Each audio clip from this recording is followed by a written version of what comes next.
आज हम डिस्कस कर रहे हैं क्लास 12th के सेकंड चैप्टर पुष्पी पात्रों में लैंगिक प्रजनन, जिसमें हमने पहले कल ही डिस्कस कर लिया है कि पुष्प क्या होते हैं और पुष्प के सारे पार्ट और पुष्प के कार्यों को। ठीक है, आज हम डिस्कस कर रहे हैं पुष्प के भागों में से ही पुंकेसर। पुंकेसर क्या होता है? पुंकेसर को हम क्या कहते हैं? पुंकेसर का एक अन्य नाम भी होता है, क्या होता है? पुंकेसर अथवा लघु बीजाणुपर्ण। ठीक है, पुंकेसर को हम और क्या कहते हैं? लघु बीजाणुपर्ण भी कहते हैं। ठीक है, तो पुंकेसर होता क्या है? आवृत्तबीजी पौधों के नर जननांग होते हैं। मतलब जो पुंकेसर होता है वो आवृत्तबीजी पौधे के नर जननांग होते हैं। आवृत्तबीजी पौधे होता क्या है? तो ऐसे पौधे जिसमें क्या होते हैं, फ्लावर लगे, पुष्प लगते हैं, तो उसे हम क्या कहते हैं? आवृत्तबीजी पौधे।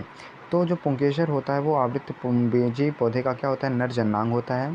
प्रत्येक पुंकेसर के 3 भाग होते हैं। देखिए राइटली एकदम स्पष्ट दिखाया जा रहा है कि जो पुंकेसर होते हैं उनके कितने भाग होते हैं? 3 भाग होते हैं, जिसमें से आपका पहला भाग क्या है? वो परागकोश है। दूसरा जो है पूतंतु है, जिसे हम तंतु के नाम से जानते हैं और इंग्लिश में इसे फिलामेंट कहते हैं। तीसरा जो है वो संयोजी होता है, जो एक दूसरे को क्या करता है? जोड़े रखता है। ठीक है, तो आगे है जो तंतु और पुंकेसर का लंबा व पतला वृंत होता है। जो पूतंतु होता है वो पुंकेसर का लंबा व पतला एक नलीनुमा संरचना होता है, जिसके ऊपर यह फैला हुआ शिरा परागकोश होता है। इसके ऊपर एक फैला भाग होता है जिसे हम क्या कहते हैं? परागकोश कहते हैं। यह पूतंतु के अग्रक से बनता है। मतलब जो तंतु होता है उसका अगला भाग ही क्या कहलाता है? वो वही परागकोश कहलाता है। और आगे देखिए, प्रारूपतः परागकोश में 2 पालियाँ होती हैं। तो परागकोश में कितनी पालियाँ होती हैं? मेनली 2, मतलब 2 पालियाँ होती हैं। और वो जो 2 पालियाँ होती हैं वो किससे जुड़ी होती हैं? वो संयोजी द्वारा जुड़ी होती है। देखिए हमने आपको पहले ही बताया था, जो संयोजी होती है वो दोनों, मतलब कि परागकोश के दोनों पालियों को क्या करता है? जोड़े रखता है। ठीक है, तो लघु बीजाणु धानियों में बहुत महीन पाउडर जैसे परागकण या लघु बीजाणु भरे होते हैं। तो जो लघु बीजाणु धानी होती है उसमें पाउडर नुमा कुछ पदार्थ भरे होते हैं, जिसे हम क्या कहते हैं? परागकण कहते हैं। और परागकण को ही हम क्या कहते हैं? लघु बीजाणु भी कहते हैं। ठीक है, तो आप फिगर के माध्यम से आगे देख पाएंगे। तो देखिए ये है, क्या है आपका? यही है, देखिए आप इस फिगर में देख पाएंगे, ये वाला जो फिगर है आपका, ये है परागकोश। क्या है ये? परागकोश है। तो देखिए परागकोश को जब हमने क्या किया? हॉरिजेंटली कट किया है, मतलब कि क्षैतिज से इसे काटा गया है। तो इसमें आप देख पाएंगे 2 लोब में अगर इसे बीचों बीच काट दिया जाए तब ये 2 लोब में बट जाएगा। और जो प्रत्येक उसका लोब होगा उसमें 2-2 खंड होते हैं। मतलब सब मिलाकर के 4 खंड में मिलकर बने होते हैं। तो ये ऊपरी भाग जो इसका क्या कहलाता है? वो परागकोश पाली कहलाएगा, जिसे एंथर लोब भी कहते हैं। और जो ये खाँचें बनी हुई हैं, जो ये जगह है बीच बीच में इनका, ये बीजाणु धानी कहलाती है। और इसमें क्या भरे होते हैं? लघु बीजाणु भरे होते हैं। लघु बीजाणु को हम क्या कहते हैं? पराग कण कहते हैं। कैसे होते हैं? ये पाउडर नुमा होते हैं। ठीक है, तो आप फिगर के माध्यम से देख पाएंगे। ठीक है, तो इनके ऊपरी सेक्शन को क्या कहते हैं? परागकोश पाली कहते हैं। और जिसमें परागकण भरे होते हैं उसे हम क्या कहते हैं? लघु बीजाणु धानी कहते हैं। ठीक है, आप ये देखिए, अगर इनका हम माइक्रोस्कोप की सहायता से इसे अंदर देखें तो ये जो चारों लोब हैं कुछ इस प्रकार से दिखाई देते हैं। ठीक है, तो आपके लोब आपके समक्ष दिख रहे हैं, तो इसी प्रकार से कुछ अंदर ये दिखाई देते हैं। ठीक है, और पराग कोश का कुछ भाग दिया गया है। परागकोश कुछ प्रकार के होते हैं जो कि आगे अभी ये डिफाइन करते हैं। हम देखते हैं अगला इनका भाग क्या होता है। तो परागकोश भित्ति, मतलब जो परागकोश होता है वो कितने प्रकार से मिलकर बना होता है? तो हेडिंग हमारी ये रहेगी, परागकोश भित्ति।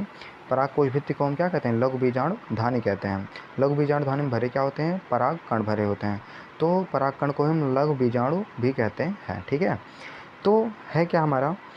तो आगे लिखा गया है, जो पराग कोश भित्ति का निर्माण प्राथमिक भित्ति कोशिका या प्राइमरी पेराइटल सेल से होता है। जो पराग भित्ति का निर्माण होता है वो प्राथमिक भित्ति कोशिका से होता है।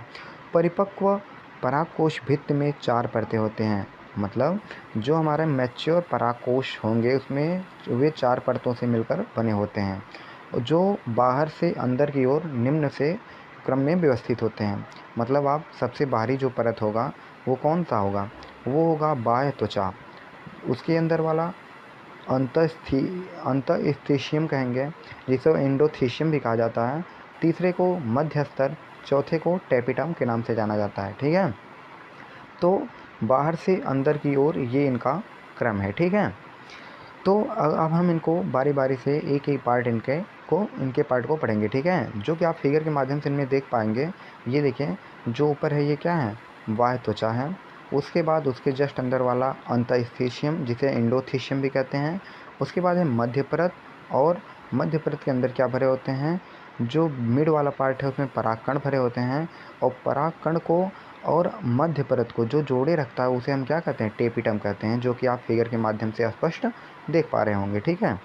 तो आगे हम बढ़ते हैं। अगला हमारा मतलब जो पहला हमारा हेडिंग होगा वो क्या होगा, बाह्य त्वचा। क्योंकि हम जानते हैं जो परागकोश होता है वो मेनली 4 परत से मिलकर बना होता है। जो परागकोश होता है कितने परत से मिलकर बना होता है, 4 कोश से मिलकर बना होता है। तो ये आपका पहला हेडिंग होगा, ठीक है। तो पहला आपका हेडिंग क्या होगा, वो होगा बाह्य त्वचा।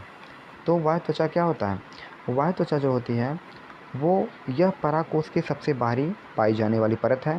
इसकी कोशिकाओं में परागकोश के विकास के साथ साथ अनेक अपंतिक विभाजन या एंटीक्लाइनल डिवीजन होते हैं।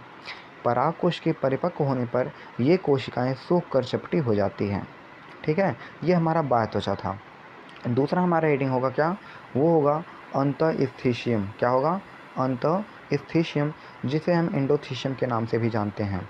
तो अंतःस्थीशियम का काम क्या होता है, अंतःस्थीशियम जिसे एंडोथीशियम के नाम से भी जानते हैं हम, कि कोशिकाएं आर्द्रताग्राही प्रकृति मतलब हाइग्रोस्कोपिक नेचर की होती हैं।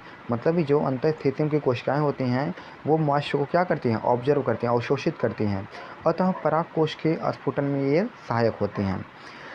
तो यह स्तर बाह्य त्वचा के ठीक नीचे स्थित होता है। कौन सा, जो अंतःस्थीशियम जिसे एंडोथीशियम भी कहते हैं हम, वो बाह्य त्वचा के ठीक नीचे स्थित होता है।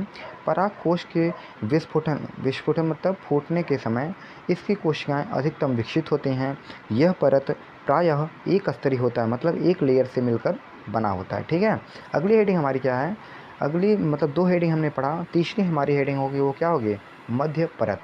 मध्य परत हमारी तीसरी हेडिंग है। तो मध्य परत होता क्या है, तो यह अंतःस्थीशियम, जो अंतःस्थीशियम है वो तो बाह्य परत के नीचे स्थित होता है, लेकिन जो अंतःस्थीशियम है, अंतःस्थीशियम के ठीक नीचे कौन स्थित होता है, मध्य स्तर। तो हेडिंग है हमारा मध्य स्तर, जिसे मिडिल लेयर के नाम से जानते हैं। तो यह अंतःस्थीशियम के अंदर की ओर स्थित होता है तथा 1 से 3 परतों की यह बनी होती है। जो मध्य स्तर होती है ये मेनली 1 और 3 लेयर से मिलकर बनी होती है। इन परतों की कोशिकाएं प्रायः अल्पकालिक होती हैं। मतलब ये जो परत की कोशिकाएं होती हैं वो थोड़े समय के लिए होती हैं। इनकी कोशिकाओं का कार्य बीजाणु जनन कोशिकाओं को भोजन उपलब्ध कराना है। मध्य स्तर का काम क्या होता है, जो उसमें परागकण भरे हुए हैं उनको भोजन उपलब्ध कराना होता है, ठीक है। अगली हेडिंग हमारी है वो क्या है, टेपिटम। क्या है टेपिटम, इंपॉर्टेंट क्वेश्चन रहता है ये। टेपिटम ज़्यादातर पूछे जाते हैं एमसीक्यू में। तो टेपिटम क्या होता है, यह मध्य स्तर का भीतर का स्तर है। मतलब मध्य स्तर के ठीक नीचे का स्तर कौन सा है, उसे हम टेपिटम कहते हैं, ठीक है। यह बीजाणु जनन ऊतक के चारों ओर एक एकल परत के रूप में पाया जाता है। कभी कभी कुछ पौधों में टेपिटम की 2 या अधिक परतें पाई जाती हैं, ठीक है। तो टेपिटम का काम क्या होता है, तो क्या है, टेपिटम के 2 प्रमुख काम निम्नलिखित हैं। जो टेपिटम होता है उसके 2 प्रमुख कार्य निम्नलिखित हैं। आपका पहला जो काम है वो क्या है, वह है परागकणों का विकास के समय उनका पोषण करना। जब परागकण जो होते हैं विकास करते मतलब जब डेवलप होते रहते हैं, ग्रो करते रहते हैं, उस समय पोषण प्रदान करता है कौन, टेपिटम, ठीक है। दूसरा हमारा पॉइंट है परागकणों के बाह्य चोल का निर्माण। मतलब जो परागकण होते हैं उनके आउटर सेल, मतलब जो परागकण हैं उनका जो बाहरी लेयर होता है उनको बनाने का काम करते हैं कौन, टेपिटम करते हैं, ठीक है। तो अगला हमारा हेडिंग है बीजाणु जनन। क्या है, बीजाणु जनन, ये हमारी अगली हेडिंग होगी। तो बीजाणु जनन को क्या कहते हैं, स्पोरेंजियस टिश्यू, बीजाणु जनन ऊतक, ठीक है। ये होता क्या है, तो लघु बीजाणुओं अथवा परागकणों का निर्माण। मतलब जो लघु बीजाणु होता है, लघु बीजाणु को हम क्या कहते हैं, परागकण कहते हैं। तो लघु बीजाणु अथवा परागकणों का निर्माण बीजाणु जनन ऊतक स्पोरेंजियस टिश्यू से होता है, ठीक है। तो किससे होता है, बीजाणु जनन ऊतक की सहायता से होता है। प्राथमिक बीजाणु जनन कोशिकाएं या तो सीधे ही लघु बीजाणु जनन कोशिका के रूप में कार्य करके विभाजन द्वारा परागकणों का निर्माण करती हैं, अथवा ये अनेक सूत्रीय विभाजनों द्वारा, सूत्रीय विभाजन हम जानते हैं विभाजन 2 प्रकार के होते हैं, समसूत्री विभाजन और अर्धसूत्री विभाजन। तो जो हमारा समसूत्री विभाजन होता है उसे हम माइटोसिस कहते हैं, और मियोसिस जो होता है उसे अर्धसूत्री विभाजन कहते हैं। तो सूत्री विभाजन माइटोसिस द्वारा बीजाणु जनन ऊतक की वृद्धि करके बाद में इसकी कोशिकाएं लघु बीजाणु जनन। तो समसूत्री विभाजन, ये जो सूत्री विभाजन है ये समसूत्री विभाजन, माइटोसिस क्या होता है समसूत्री विभाजन। समसूत्री विभाजन में होता क्या है, मातृ कोशिकाएं जो होती हैं वो खुद से क्या करती हैं, 2 नए डॉटर सेल या संतत कोशिकाओं का निर्माण करती हैं। तो जब एक मातृ कोशिका से 2 नए संतत कोशिकाओं का निर्माण होता है तो उसे हम क्या कहते हैं, समसूत्री या सूत्री विभाजन। और अर्धसूत्री विभाजन में क्या होता है, एक ही मातृ कोशिका से पहले वो क्या होते हैं, उनके न्यूक्लियस मतलब केंद्रक अलग होंगे, साइटोप्लाज्म कोशिका द्रव्य अलग होंगे, और बाद में चल करके क्या होते हैं, एक कोशिकाओं से 4 संतत कोशिकाओं का निर्माण कर देते हैं। तो बाद में इसकी कोशिकाएं लघु बीजाणु जनन कोशिका का कार्य करती हैं। प्रत्येक लघु बीजाणु जनन की अर्धसूत्री विभाजन, तो देखिए अर्धसूत्री विभाजन करके कितनी, अर्धसूत्री विभाजन करके 4 कितने, 4 अगुणित मतलब हैप्लॉइड का निर्माण करती हैं। मतलब कि उनमें जो केंद्रक होंगे वो क्या होंगे, हैप्लॉइड होंगे, अगुणित होंगे। तो बीजाणु जनन ऊतक की सभी कोशिकाएं पराग कणों का निर्माण करती है। मतलब जो बीजाणु जनन ऊतक होते हैं उनमें पाई जाने वाली जो कोशिका होती हैं वही पराग कणों का निर्माण करती हैं। ठीक है, अगले हेडिंग की ओर बढ़ते हैं। अगला हमारा हेडिंग है, तो बीजाणु जनन के ही अंतर्गत आगे का पॉइंट हमारा होगा कोशिका द्रव्य। मतलब ये जो कोशिका द्रव्य का विभाजन होता है अथवा भित्ति निर्माण। तो बीजाणु जनन जो होता है वो 2 प्रकार के होता है। बीजाणु जनन 2 प्रकार से होता है, एक में कोशिका द्रव्य विभाजन होता है, दूसरे में क्या होता है, केंद्रक विभाजन होता है। तो ठीक है, तो कोशिका द्रव्य विभाजन में क्या होता है, चारों लघु बीजाणुओं के निर्माण के पश्चात इसमें भित्ति का निर्माण होता है। आवृत्त बीजों में यह 2 प्रकार होता है। मतलब जो बीजाणु जनन होता है वो आवृत्त बीजों में कितने प्रकार से होता है, 2 प्रकार से होता है। ठीक है, तो पहला है हमारा उत्तरोत्तर विभाजन, जिसे हम सक्सेसिव डिवीजन कहते हैं। ठीक है, उत्तरोत्तर विभाजन, इसमें क्या होता है, तो इसमें प्रथम अर्धसूत्री विभाजन के पश्चात कोशिका द्रव्य विभाजन के बाद ही भित्ति का निर्माण कर लेती है, तथा दूसरी भित्ति का निर्माण अर्धसूत्री विभाजन द्वितीय के बाद। मतलब इसमें 2 बार अर्धसूत्री विभाजन होता है। पहले में क्या होता है, वो भित्ति का निर्माण करती है, और दूसरी बार जब अर्धसूत्री विभाजन होता है तब ये क्या करते हैं, द्वितीय के बाद उसमें दूसरी भित्ति का निर्माण हो जाता है। तो यह प्रायः एक बीजपत्री में होता है। मतलब जो सक्सेसिव डिवीजन होता है वो किस में होता है, वो प्रायः एक पत्रीय बीजों मतलब एक बीजपत्रीय या मोनोकाट पौधों में पाया जाता है। एक बीजपत्री पौधे होते क्या हैं, तो ऐसे पौधे जिनके बीज को क्या किया जाए, 2 बराबर भागों में न तोड़ा जा सके। ऐसे मतलब सीड्स, ऐसे बीज जिनको 2 बराबर भागों में न तोड़ा जा सके उसे हम क्या कहते हैं, एक बीज पत्रे। जैसे मान लीजिए गेहूँ हो गया, इसे हम 2 बराबर भागों में नहीं तोड़ सकते। मक्का हो गया, इसे हम 2 बराबर भागों में नहीं तोड़ सकते। तो एक बीजपत्री वही होते हैं जिनको हम 2 बराबर भागों में न तोड़ सकें। द्विबीजपत्री होते क्या हैं, जिनको हम 2 बराबर भागों में तोड़ सकते हैं। जैसे चना हो गया, मटर हो गया, ठीक है, ये सब अरहर हो गया, ये सब किस में आते हैं, द्विबीजपत्री में। इनको आप पत्तियाँ इनका देख कर के भी आप पता कर सकते हैं कि ये एक बीजपत्री हैं या द्विबीजपत्री हैं। इनके जड़ों को देखकर आप पता कर सकते हैं कि ये एक बीजपत्री हैं या फिर द्विबीजपत्री हैं। तो आगे के लेक्चर में आपको ये सारी जानकारी मिल जाएंगे। तो आगे बढ़ते हैं हम, तो आप फिगर के माध्यम से देख पाएंगे।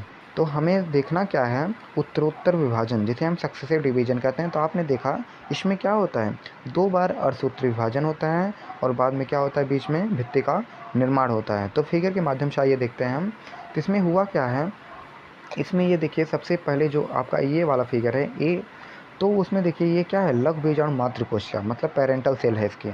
अब इसमें होता क्या है, इसमें जो बीच में इसके केंद्र पाया जाता है वे क्या होते हैं, सेपरेट, एक दूसरे से अलग होने लगते हैं। पहले तो वो एक दूसरे से लिपटे होते हैं और दूसरे स्टेज में, दूसरे ही कंडीशन में क्या होते हैं, एक दूसरे से अलग होने लगते हैं।